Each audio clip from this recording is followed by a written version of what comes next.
Muy bien, estamos viendo juntos, doctores, doctoras, la teoría del conflicto social, que como lo hemos indicado ya es el objeto sobre el cual recae nuestra labor como conciliadores. Y en vista de que en la sociedad existen conflictos, entonces han surgido diferentes formas de poder abordar o de poder resolver estas situaciones de conflicto.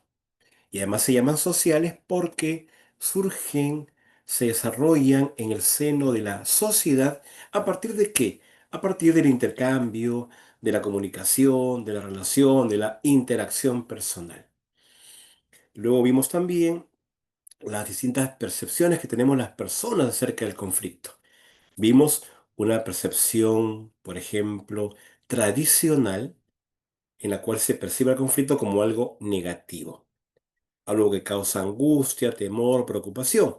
Y eso condiciona el comportamiento de las personas que están involucradas en el mismo. Por ejemplo, lo tornan en un comportamiento adversarial.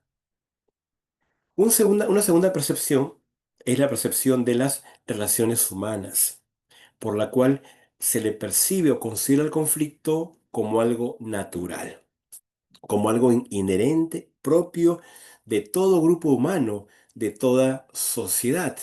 Allí se afirma que el conflicto en sí mismo no puede ser considerado como algo malo o algo bueno, algo positivo o algo negativo, no, sino más bien va a ser correcto o incorrecta, adecuada o inadecuada la forma como las personas enfrentamos una determinada situación de conflicto, que enfrentamos todo el tiempo.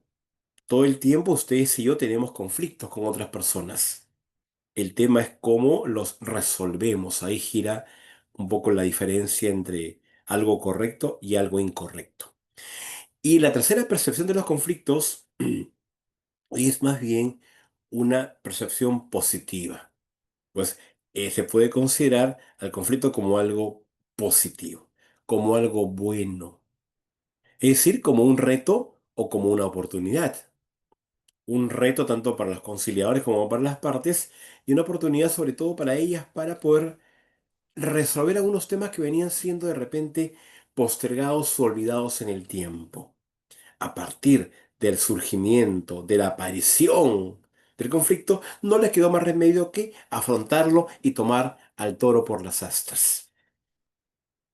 El conflicto también se define como un desacuerdo que surge en el seno de la sociedad a partir de la interacción entre las personas.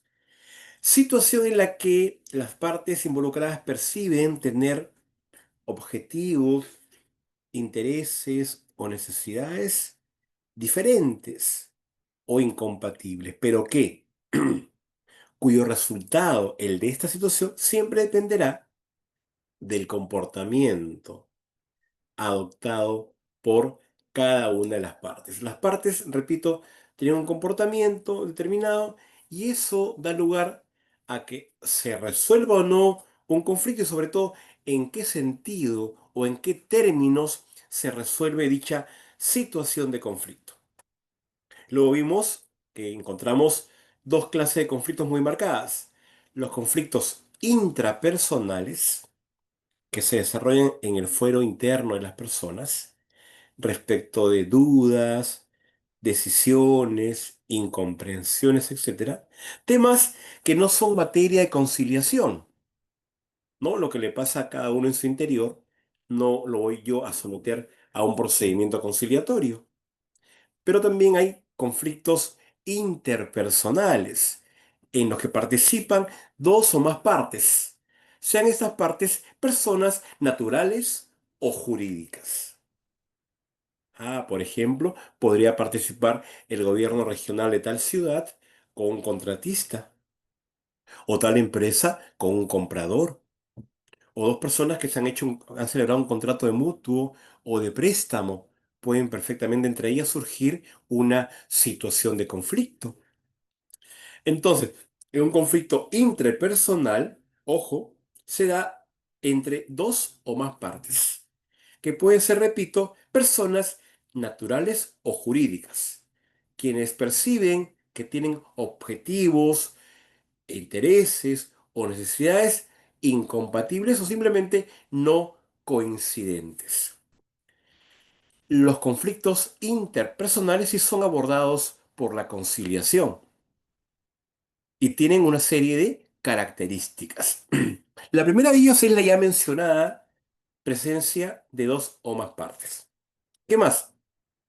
Se presenta en todos los ámbitos de la vida, en el ámbito amical, en el ámbito familiar, en el ámbito laboral, comunal, vecinal, deportivo, religioso, etcétera. Siempre están presentes los conflictos interpersonales.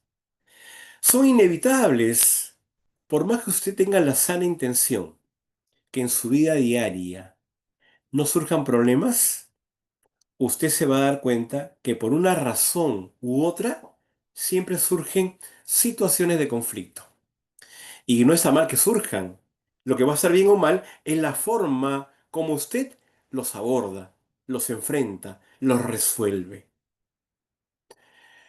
La máxima expresión también de los conflictos como una siguiente característica es la violencia. Sea esa violencia física, psicológica, sexual o económico-patrimonial, pues la violencia es el máximo nivel de escalada de una situación de conflicto. La idea es que no lleguemos a ese nivel. La idea es que seamos capaces de resolverlo oportunamente. De manera oportuna, ¿cierto? Pero también adecuada, correcta. Los conflictos interpersonales tienen entonces estas características que acabamos de mencionar. Pero además de eso, hay algunas razones o causas que dan origen a las situaciones de conflicto. A eso le llamamos las fuentes del conflicto. Por ejemplo, una fuente muy reiterativa y frecuente son los problemas de comunicación. Mucha gente entra en conflicto porque no se comunica claramente, porque de repente el emisor no sabe expresarse con claridad o el receptor no está prestando la debida atención. Se producen malos entendidos, se tergiversa la información recibida. Entonces todo ello ocasiona también situaciones conflictivas. Y cuando ocurre ello, nosotros, los conciliadores, tenemos que cumplir un rol fundamental. Rol que se da en el cumplimiento de una de las tres funciones que tenemos. Profe, ¿qué funciones tenemos como conciliadores? Vamos a ver rapidito. Vamos a ver. Vamos a ver,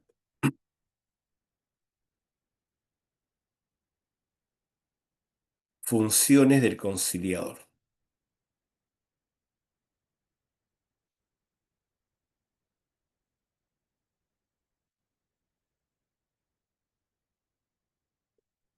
Funciones del conciliador. Dos puntos. Primero, una función que se llama o que le denominamos asistencialista.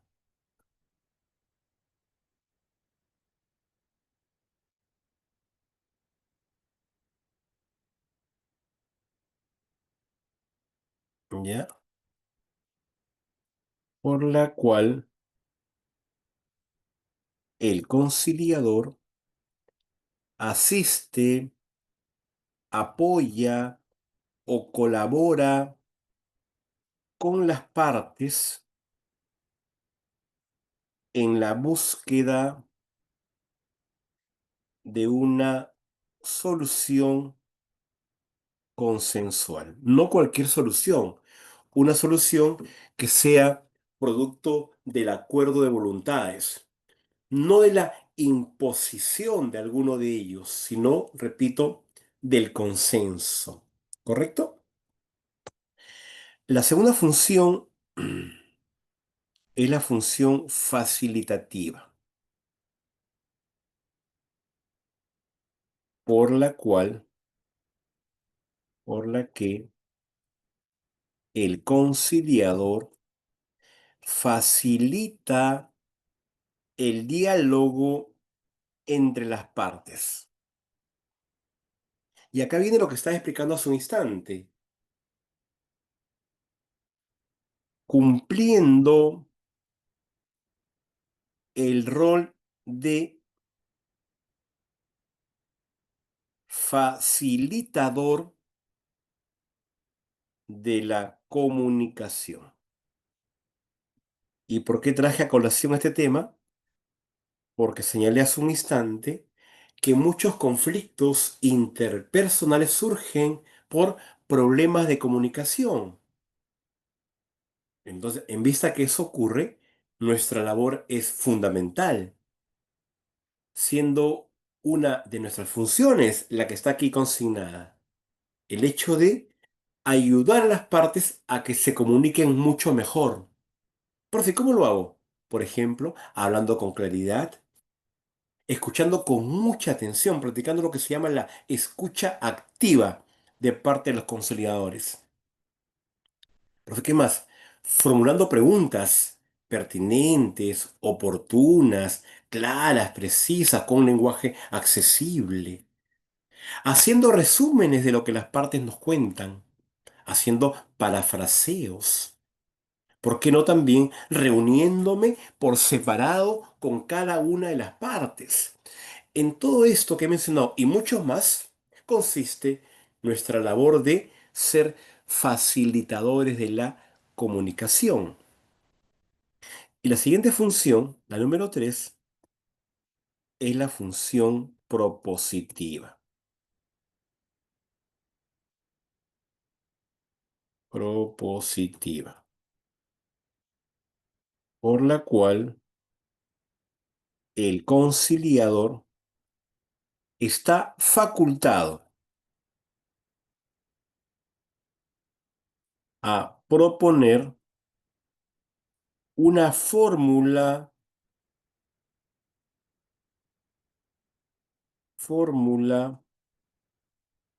conciliatoria no obligatoria.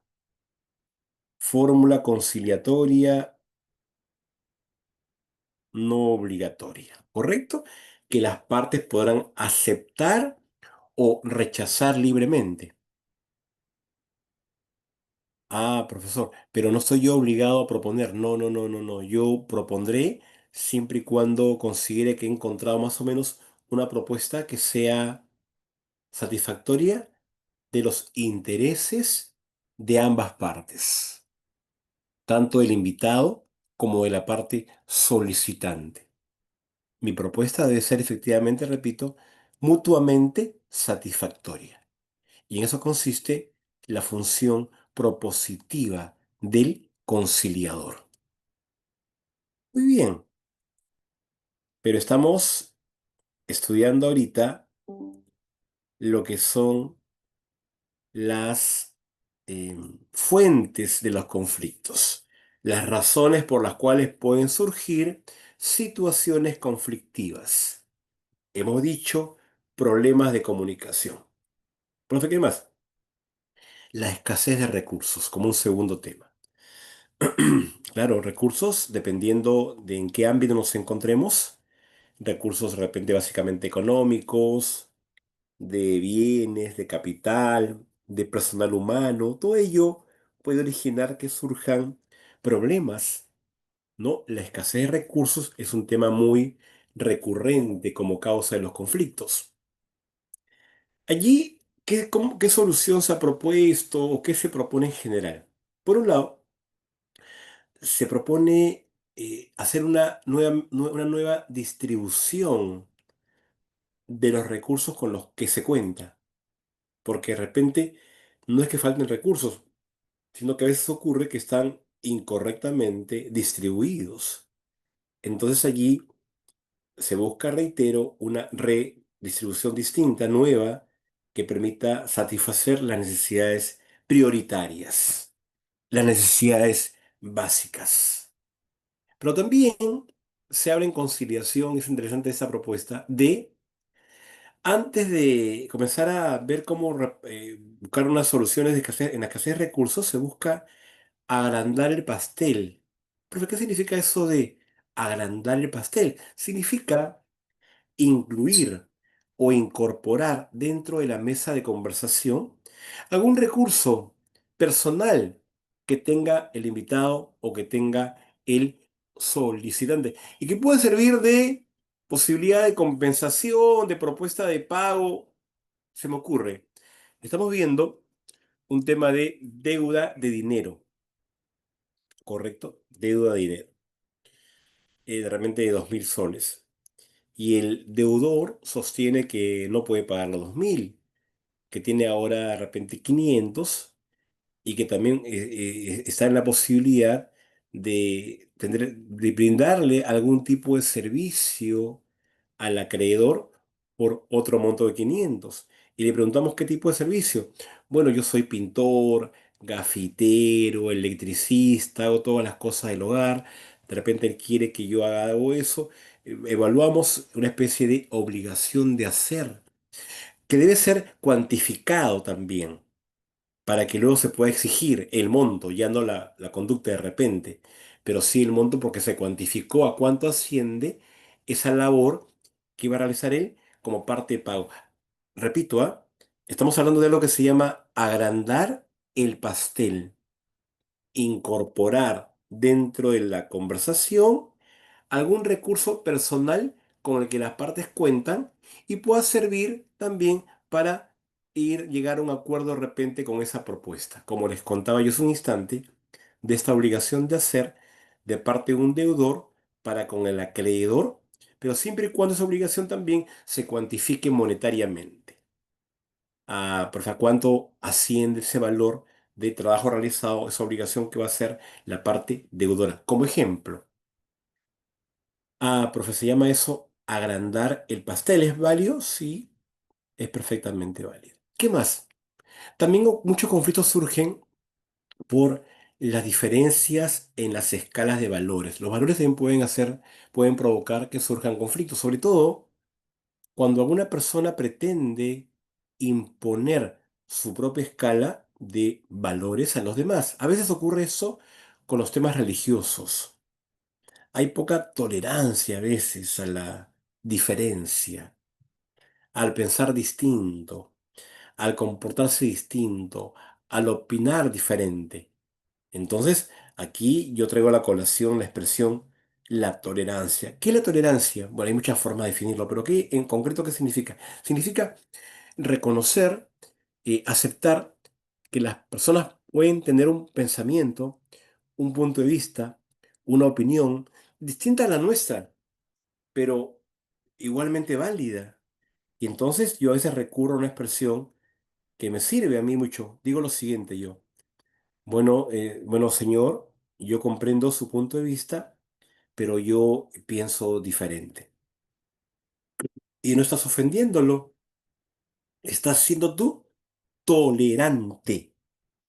El problema radica en que mucha gente no lo es y pretende, reitero, imponer su opinión, imponer su conducta, imponer su ideología, imponer su religión, imponer todo. Ahí surgen los conflictos también. Muchas veces, otra cuarta fuente de los conflictos es la relación interpersonal. Me refiero a la forma como las personas nos llevamos, cómo nos caemos. ¿Por qué lo dice, profesor? Porque hemos observado que cuando la gente se lleva bien en general, por más que se hagan mutuamente, se toleran, se aceptan, se disculpan y ellos dos tratan que no surjan tan rápidamente los conflictos o los problemas entre ambos. ¿Por qué? Porque la relación interpersonal es buena. En cambio, cuando la relación no es buena, hay antipatías, no me cae, no me relaciono bien con él o con ella.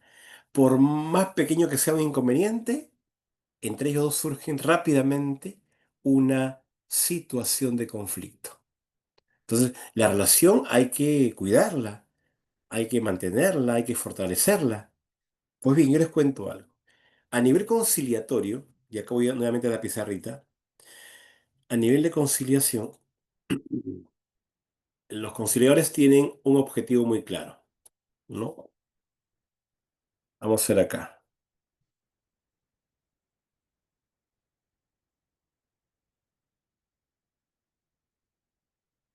En la conciliación, los conciliadores, tenemos como principal objetivo el siguiente. ¿Cuál, profe? Lo pongo un poquito más alejado para que se resalte. Lograr un acuerdo. Es el objetivo primordial de de nosotros, los conciliadores. Queremos que las partes logren un acuerdo. ¿Sí? Y eso está claro, y eso es aquí y en cualquier parte. Sin embargo, y acá quiero yo acotar algo importante, sin embargo, no debemos restar importancia al siguiente objetivo. Segundo objetivo, siguiente objetivo. ¿Cuál es, profesor?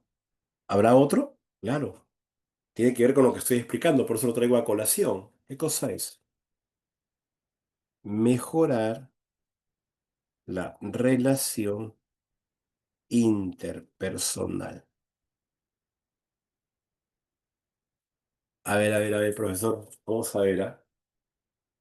De repente estamos en una audiencia conciliatoria,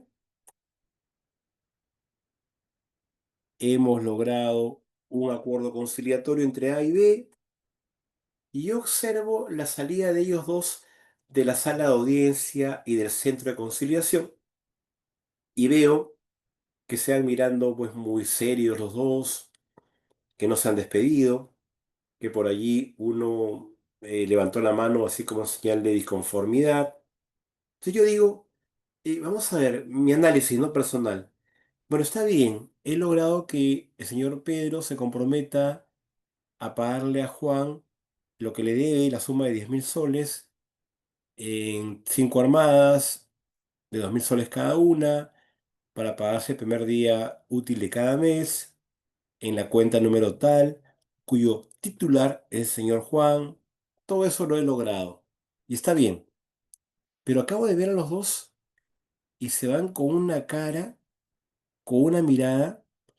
De repente, para fines pragmáticos, yo me puedo quedar tranquilo. ¿Por qué? Porque el acta de conciliación con acuerdo constituye un título ejecutivo equivalente a una sentencia, equivalente a un laudo arbitral. Entonces, yo diría, profesor, no está mal, pues ya hay un acuerdo entre ambos.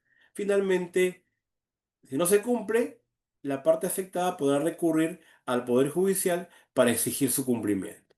Profesor, entonces, no hay problema.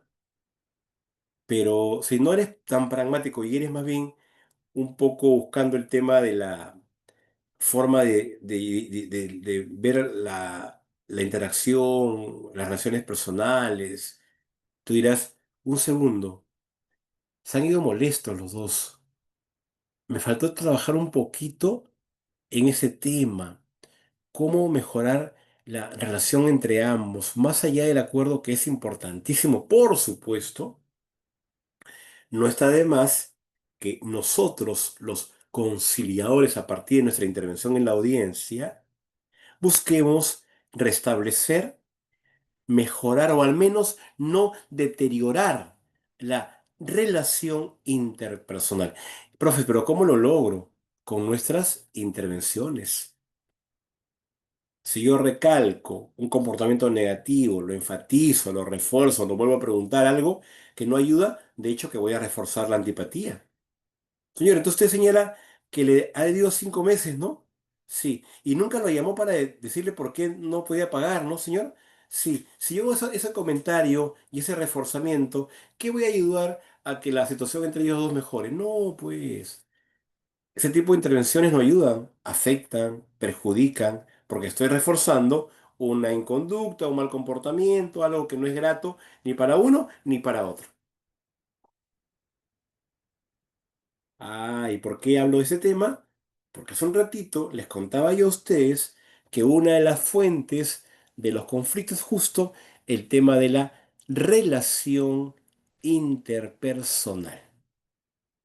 También se habla mucho, estimados alumnos, como una siguiente fuente, se habla también acerca de la estructura. ¿A qué se refiere con esto? Se refiere a la forma como está organizado un determinado grupo, ya sea familiar, empresarial o laboral, o vecinal, comunal, o de una asociación.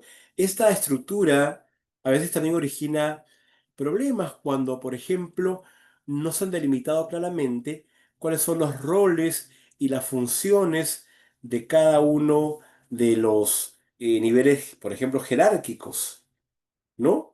Entonces, cuando no se han definido claramente los roles y las funciones de de la jerarquía en la cual está organizado un grupo humano, una entidad, una sociedad, una familia, un grupo, lo que fuera, eso también va a originar conflictos porque no sé de quién recibir órdenes, no sé quién obedecer, no sé quién seguir, etcétera.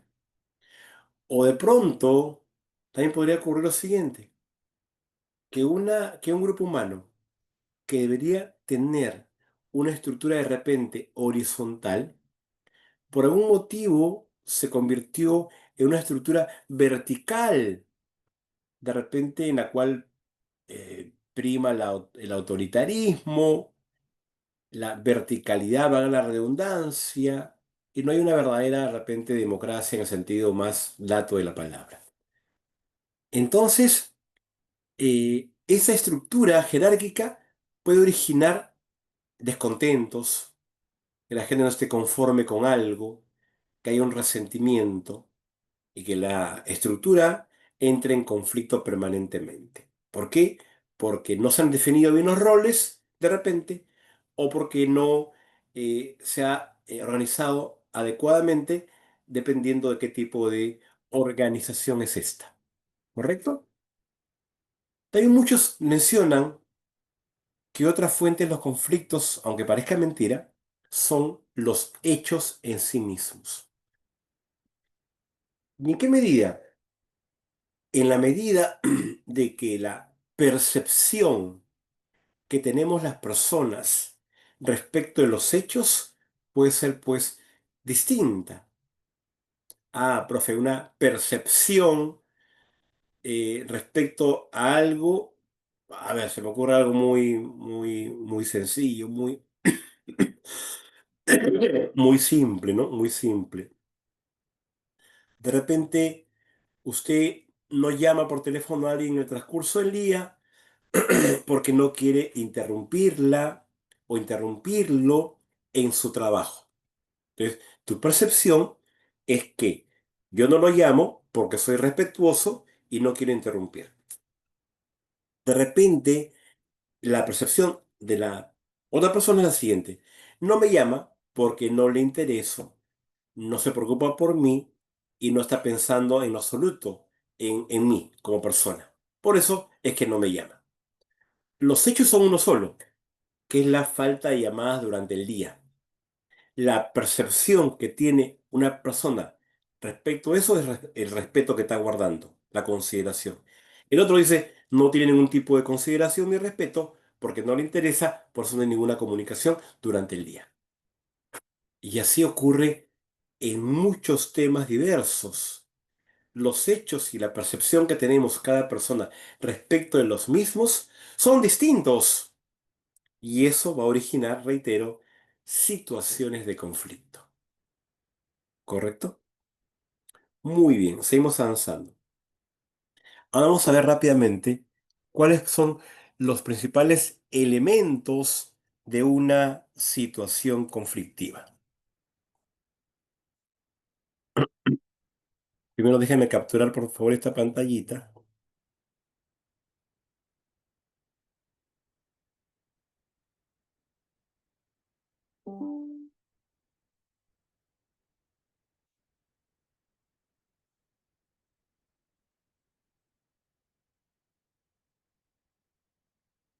Vamos a ver acá. Elementos de la situación conflictiva. Primero tenemos las partes. Número uno,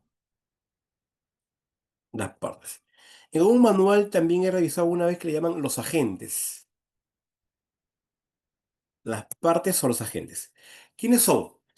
Son quienes participan en las situaciones de conflicto, ¿no? Son quienes participan, son los participantes, los protagonistas mejor, protagonistas del conflicto. Las partes casi siempre son, les cuento, conocidas también como, o un primer grupo, digamos, son las partes primarias. Las partes primarias. Yo diría quienes están involucrados directamente, ¿no? Directamente. Por ejemplo, acá pongo un ejemplo mejor. Por ejemplo, en una deuda de dinero, coma, podemos mencionar al acreedor y al deudor como partes primarias, ¿correcto? Por su lado, también tenemos a las partes secundarias. Las partes secundarias. Ojo, no están ellos involucrados directamente. Están en realidad a la expectativa, observando el desenlace de lo que viene ocurriendo, su desarrollo, pero de pronto pueden verse también ellos afectados por alguna razón. Veamos también la definición y el ejemplo. ¿Ya?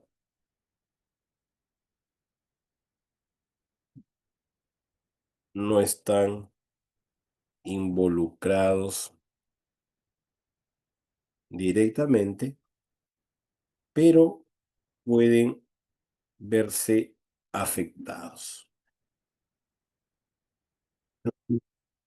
En el ejemplo, podemos hablar de un aval o garante de dicha deuda. Ah, profe, entonces no es parte primaria porque él no pidió el préstamo ni tampoco lo otorgó, pero él sí garantizó que el deudor iba a pagar dicha deuda. La garantizó a tal punto que si el deudor no paga, yo voy a cobrarle a él como garante o como aval. Ah, es posible, claro. Luego tenemos también como un segundo elemento, diríamos, en realidad diríamos dos, acá, los terceros.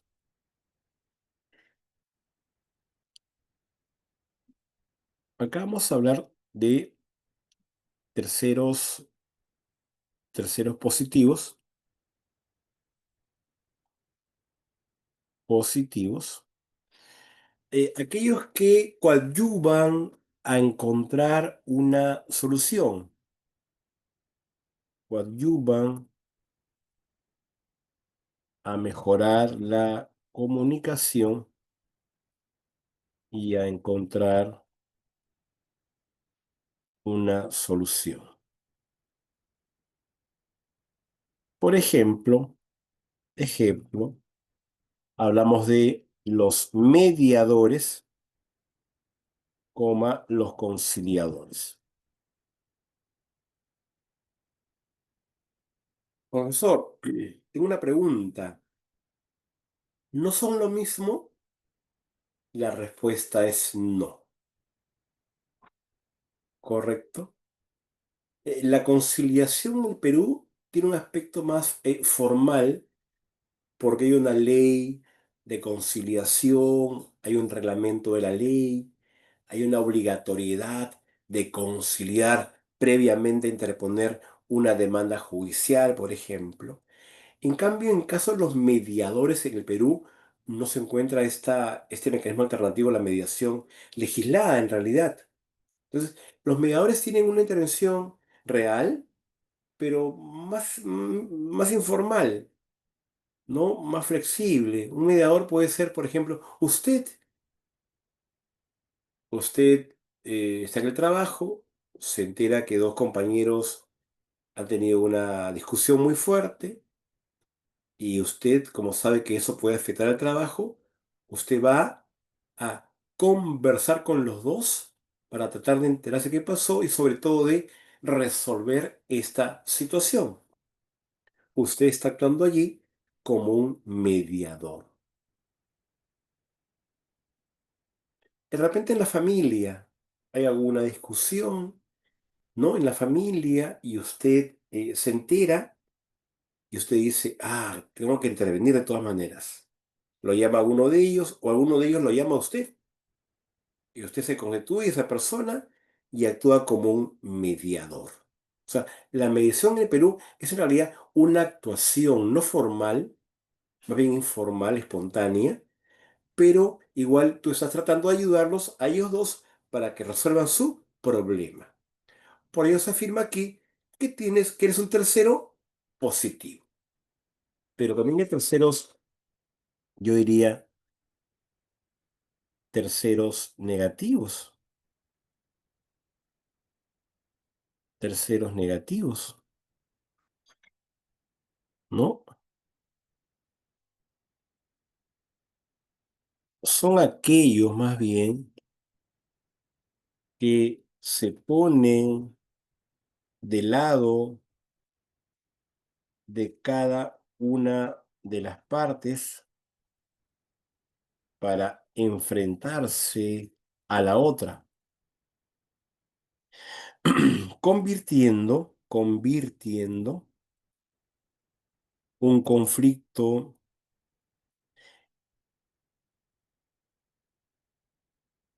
interpersonal en otro intergrupal o interfamiliar. Y aquí ocurre que ese problema que las personas lo tenían en sus manos para resolverlo, ahora se hace mucho más agudo y grave. ¿Por qué? Porque ahora están pensando en qué dirán la familia que ya ellos han involucrado. Si es que yo acepto esto, ¿qué me van a decir? Si yo acepto lo otro, ¿cómo van a reaccionar? ¿Y por qué ocurre eso? Porque usted permitió que ellos también intervengan dentro de esta situación. Profe, hay terceros positivos que ayudan y otros que no ayudan. Son quienes provocan lo que se llama la famosa cizaña, ¿no? Ocurre. Luego tenemos como un siguiente también elemento, tenemos el problema.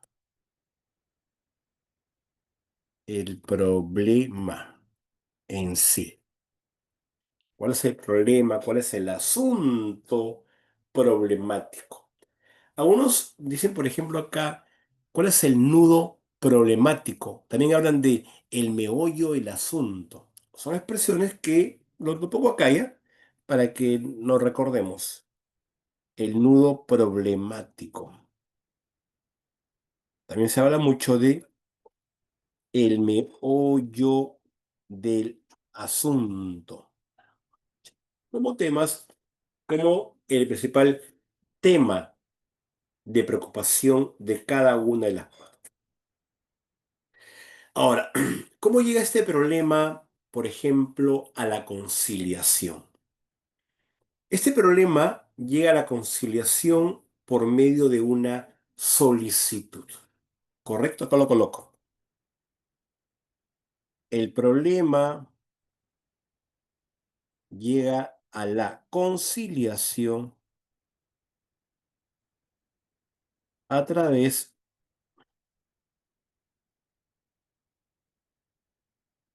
a través de una solicitud. Ah, perfecto. Cuando ocurre eso, y, y ojo, en forma, mejor pongo acá, coma, en forma de pretensión, coma, y al estar consignada en dicha solicitud, toma el nombre de pretensión determinada.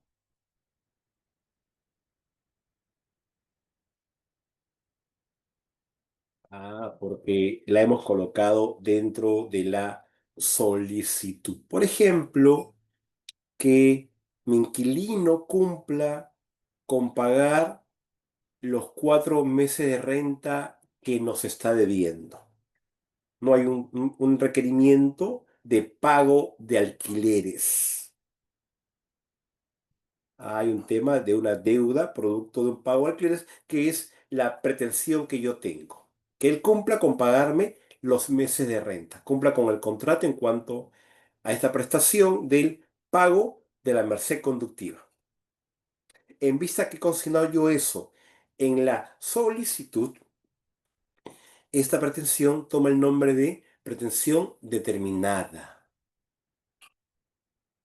Ahora, el artículo 13 del reglamento de la ley de conciliación establece que no existe inconveniente. ¿Para qué? Para que durante la audiencia conciliatoria se pueda incorporar algún tema nuevo, algún tema adicional, así este no haya sido fijado inicialmente en la solicitud. Por ejemplo, llegado el día de la audiencia, ¿no? La parte solicitante dijo, pero también quiero que el señor desocupe el inmueble. Es un tema nuevo, se llama el desalojo. Podríamos pensar de repente que no es posible tratarlo porque no se puso inicialmente en la solicitud. Bueno, la respuesta no es cierta.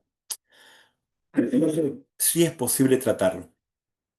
Es más, la ley lo permite. Les contaba yo que el artículo 13 del reglamento establece de que no hay inconveniente para que dentro de la audiencia conciliatoria se pueda incluir o incorporar algún tema nuevo, distinto al tema inicialmente previsto, inicialmente trabajado, planteado dentro de la solicitud.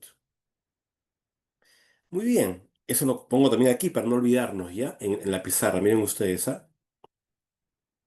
Asimismo, nuestra legislación permite que se pueda incorporar dentro de la audiencia algún tema adicional. como por ejemplo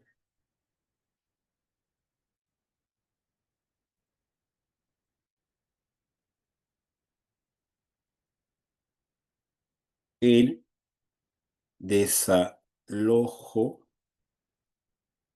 del inmueble, en el ejemplo que les planteaba, ¿no? Del inmueble. Tema que, tema que se denomina, no, mejor, tema que se constituiría, mejor, se constituiría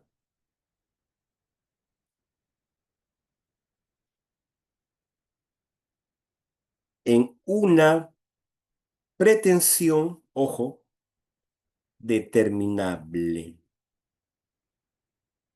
Muy bien, entonces miren, cómo a partir de un temita que se llama el problema en sí, he logrado explicar estos conceptos importantes de pretensión determinada, que es aquella que se plantea dentro de la solicitud, y también he logrado explicar lo que es la pretensión determinable, aquel tema o asunto que surge o se propone dentro del desarrollo de la audiencia conciliatoria y que no hay ningún inconveniente en tratar ambos temas. Muy bien, vamos a capturar la pantallita.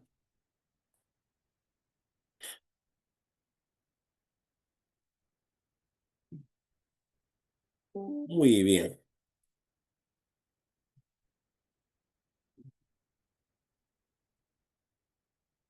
excelente.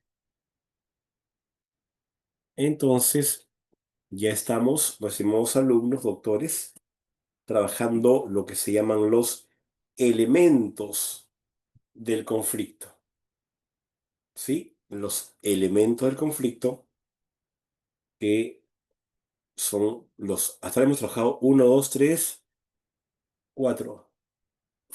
Un segundo, chicos.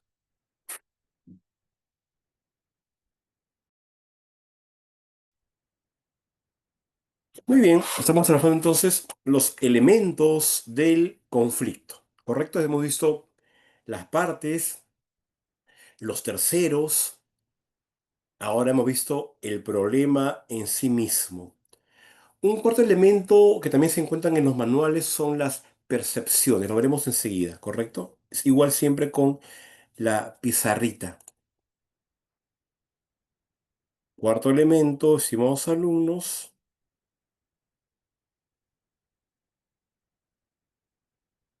número 4, las percepciones. ¿A qué se refiere con las percepciones? Hay aquí dos aristas del tema, dos subtemas dentro de esto. Por un lado, tenemos la forma como cada una de las partes considera o entiende al problema, primera situación, se refiere, se refiere a la forma como cada parte entiende o considera a la situación conflictiva, considera a la situación conflictiva. Y la segunda arista, forma de ver el asunto es B. Hola, perrito. B. Vamos a ver. B. También se refiere, también puede estar referida a la forma como las partes se perciben entre sí. ¿Correcto? ¿Cómo entienden, por un lado, los hechos o la situación y cómo se miran mutuamente entre ellas dos?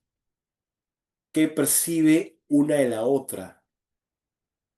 Ah, perfecto. Ahí tenemos entonces dos percepciones distintas que es bueno poder rápidamente darnos cuenta de qué se trata. Vamos a ver un poquito más, ¿ah, chicos? Respecto a esto, muchos han hablado, por ejemplo, de la empatía. Respecto a esto, es importante considerar los siguientes conceptos. Primero, número uno, la empatía. La empatía. ¿En qué consiste? Consiste en algo muy sencillo, ¿no? Ponernos en el lugar de la otra persona. Consiste en ponerse en el lugar de la otra persona, ¿no?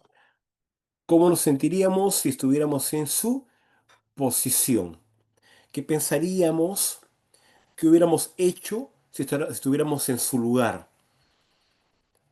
Ah, perfecto. Esa señora reaccionó de esa manera ante el incumplimiento contractual de la parte obligada. ¿Cómo hubiera actuado yo en esas circunstancias? Señor, ¿qué hubiera hecho usted si fuera quien, la parte que ha incumplido, justo la señora y no usted? ¿Cómo hubiera usted reaccionado?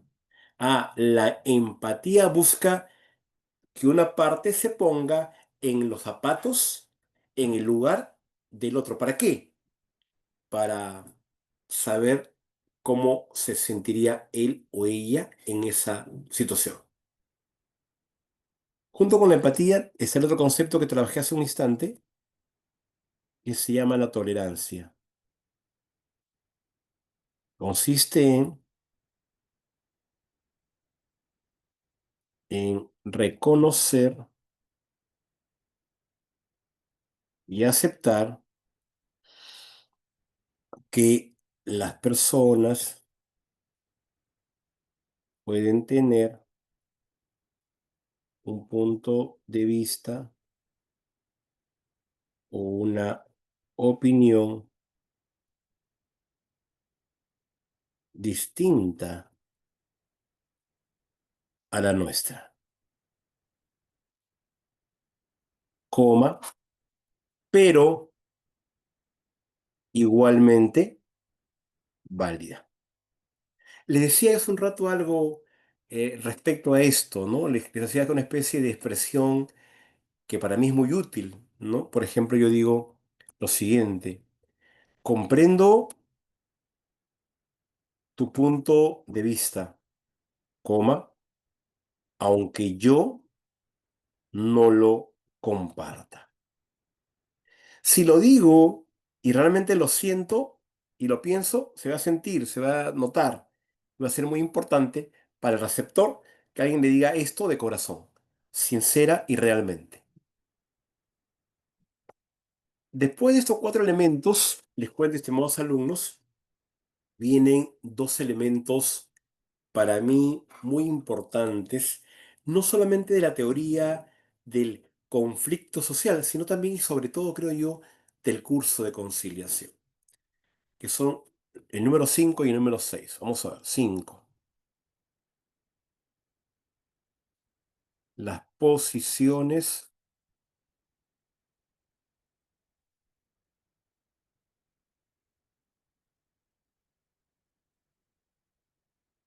adoptadas por las partes, ¿no? Las posiciones adoptadas por las partes. ¿Correcto? Se refiere a todo aquello que las partes exigen inicialmente.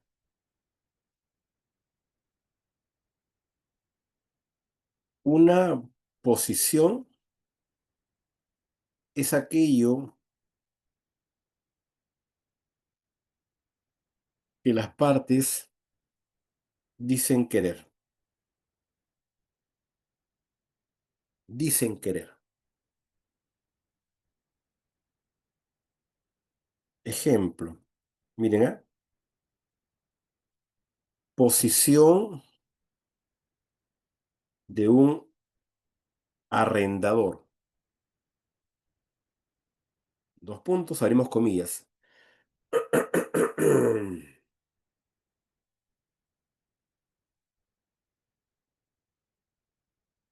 Mm, Pido que mi inquilino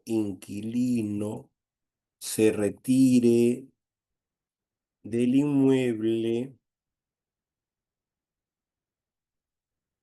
en un plazo máximo de 30 días. ¿Correcto? Eso dice el arrendador en una audiencia conciliatoria sobre, por ejemplo, desalojo, siendo él la parte solicitante, pues ya lo comenté en alguna oportunidad, pues nos corresponde generalmente ceder la palabra a esa parte, la parte que presentó su solicitud. ¿Y qué les digo? Algo como lo que sigue. Les digo, bueno, señores, una de las reglas del centro de conciliación es iniciar la audiencia con el solicitante. Con el permiso de usted, señora Rigoberta, tiene usted la palabra, señor Agustín. Lo escuchamos. Y Agustín, que es el arrendador, dijo eso. Y luego, como nos corresponde, o como corresponde, le cedemos la palabra a la parte invitada, que en este ejemplo sería la posición del arrendatario.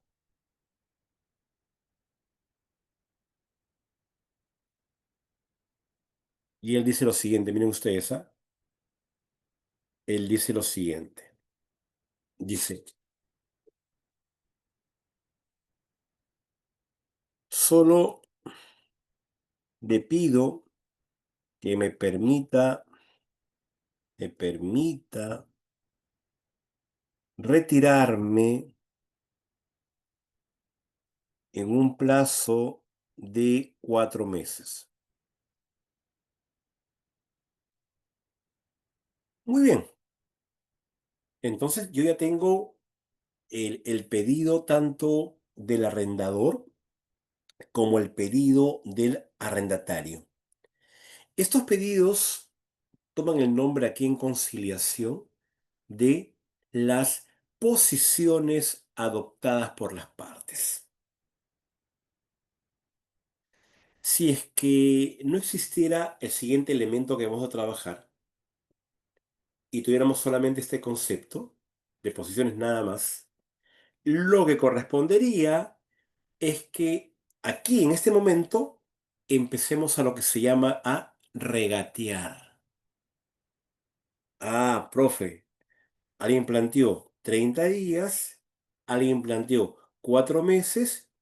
Vamos a ir cediendo, pues poco a poco, mutuamente bajando un poquito, subiendo otro poquito por aquí, por allá, hasta de repente llegar a un término medio o a un punto medio. Pues bien, eso correspondería si usted no conoce el elemento que continúa. Ah, profe, entonces, en vista que vamos a enseguida a trabajar otro elemento, no es correcto que empecemos a negociar, a regatear ahorita, profe. No es correcto. El regateo en este momento todavía no es lo más adecuado. Ah, profe, entonces, todavía no. No. Claro, la idea es, uno tiene su mente y dice, ya al toque vamos a regatear. Señora, aumente un poquito, pues 30 días muy poco, señora, suba un poquito. Usted ha planteado 4 meses, baje un poquito, por favor, hasta que lleguemos a un término medio, ni para usted, ¿no? Uno podría pensar de repente de esa manera. Pues bien, no necesariamente. ¿Por qué? Vamos ahora a trabajar otro, pero voy a poner lo que les comenté mejor para que quede acá también en la pizarra, en su en su pantallazo. Ojo, lo que muchas personas harían frente a esta situación, ¿no? De las dos posiciones, sería empezar una negociación distributiva o del regateo, en la que ambas partes, ambas partes realizarían concesiones mutuas hasta llegar de pronto a un punto o término medio.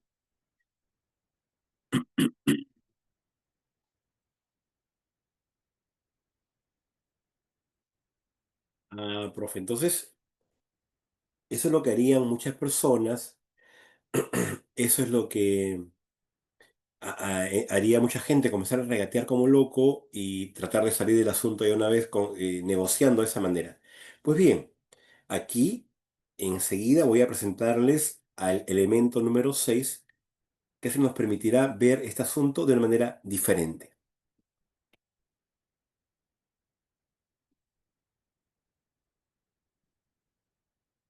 A ver, veamos.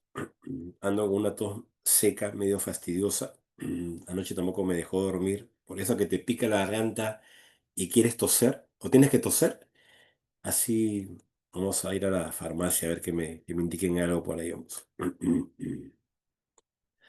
Bien, veamos el elemento número 6. 6. Los intereses, perdón, intereses.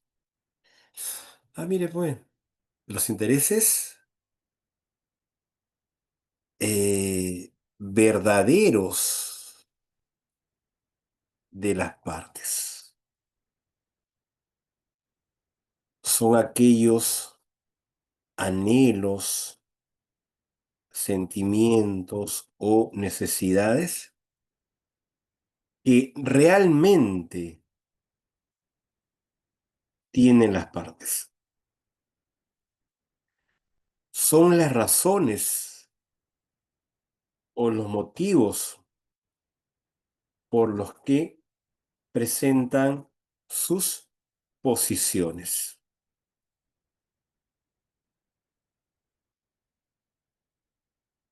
Ah, perfecto. Un interés es aquello que realmente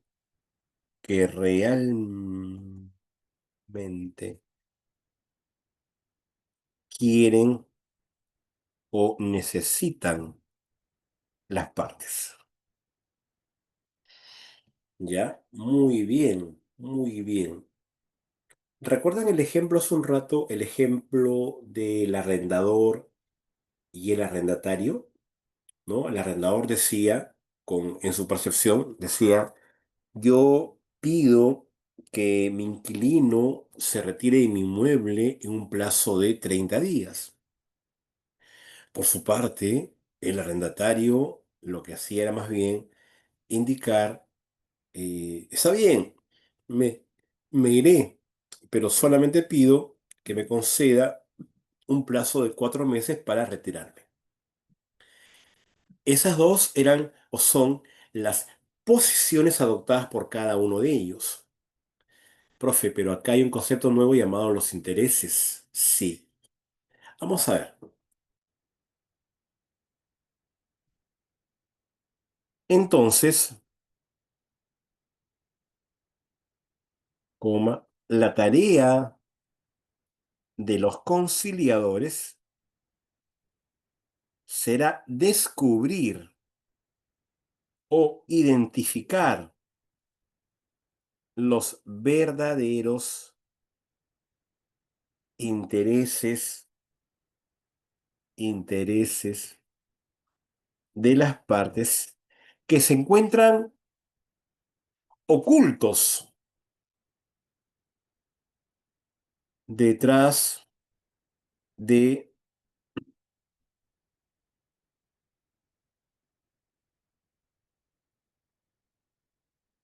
detrás de sus posiciones. Ah, perfecto. Ahora la pregunta del millón es, profesor, ¿y cómo logramos descubrir los intereses? No creo que sea tan sencillo. Bueno, vamos a ver alguna, por ahí alguna propuesta, ¿correcto? Vamos a esto. Para ello, para ello, es posible sostener reuniones por separado con cada una de las partes, llamadas también sesiones privadas, ¿no? Llamadas también sesiones privadas. Me reúno con la parte invitada y me reúno con la parte solicitante. Usted se preguntará, profesor Díaz, una consulta. ¿Y son legales estas reuniones? ¿No se prestarán a suspicacias?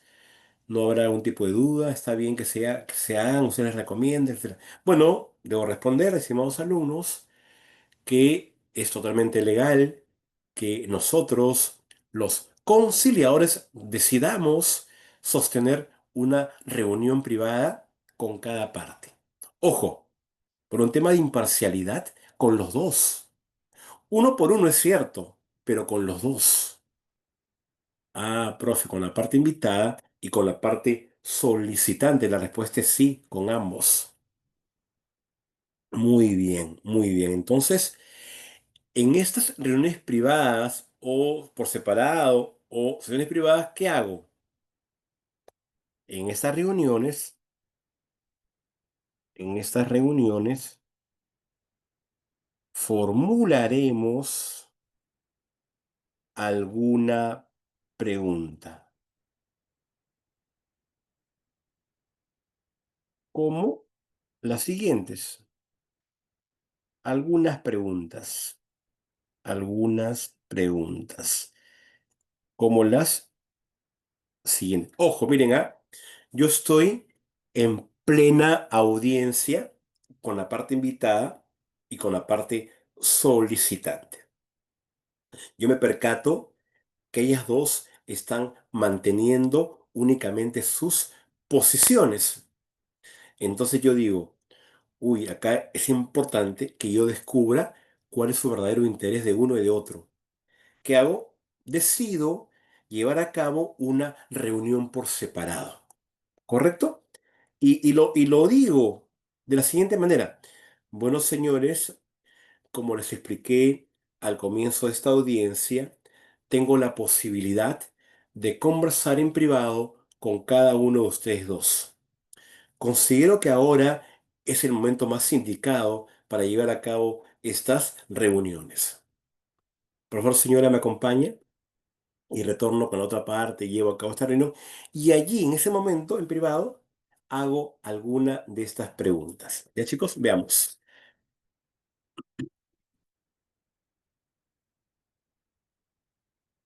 Em, ¿Qué es lo que realmente quiere o necesita?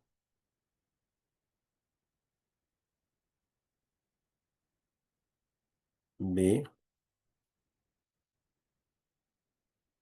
¿Cuál es su verdadera motivación? C. ¿Cuál es su propósito?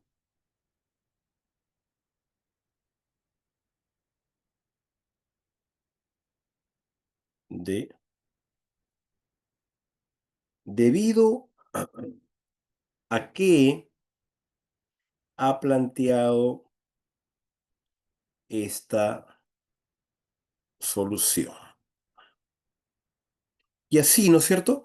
Entonces, yo les pregunto a ellos respecto de lo que han planteado como posición, para que ellos me cuenten en el fondo por qué lo han hecho, para qué lo han hecho, qué es lo que en el fondo desean o quieren o necesitan. Veamos el ejemplo. Miren ustedes, ¿ah? Ejemplo. El arrendador, después de formular la pregunta, el arrendador nos responde. Profe, a ver qué nos responde. Vamos a ver qué nos responde. Nos responde. En realidad, tengo un mejor postor que me va a pagar $50 mensuales más por el alquiler.